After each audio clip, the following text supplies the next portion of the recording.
ताकि पंहिंजे दुनिया में हो न हो भंग घोटींदा आहिनि। पोइ छा चवंदो आहे भंग घोटींदे हो जो न न पियऊं चर्स घुमऊं अर्श, ईअं न कुछ आहे।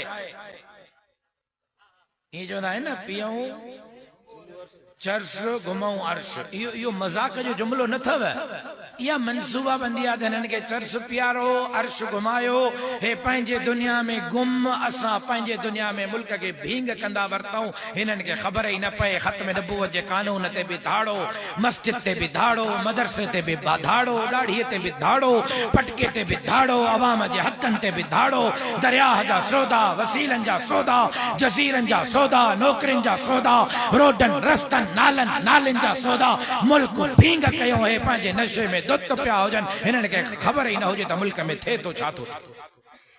अॼु टमाटा घणे किलो आहिनि, अॼु अटो घणे किलो आहे, अॼु चांवर घणे किलो आहिनि, अॼु दवा घणे आहे, ऐं अॼु माशाअल्लाह सिगरेट घणे आहे, चर्स घणे आहे, आइस घणे आहे, कुकेन घणे आहे। अफगानिस्तान महंगी, चर्स सस्तो।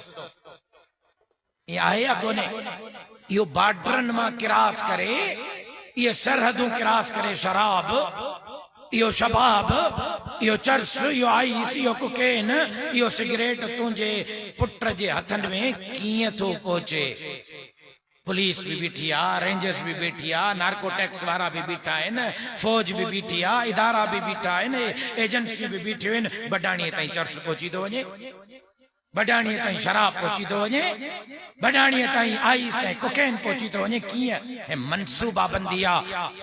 अमेरिका खां वठी करे इस्लामाबाद ताईं, इस्लामाबाद खां वठी करे कराचीअ ताईं, कराचीअ खां वठी करे कश्मीर जे वॾेरनि जे बंगलनि ताईं हिननि खे चर्स ऐं भंग ऐं अफ़ीम ऐं जुआ ऐं नशे में धुत कयो ताकि हे पंहिंजे दुनिया में मगन हुजनि, असांजे किरदार जे मुतालिक़ न सोचे सघनि, न निकिरी सघनि, न एहतिजाज करे सघनि, न मुज़ाहिरो करे सघनि, न पंहिंजनि हक़नि जे लाइ असांजी इच्छी झले सघनि।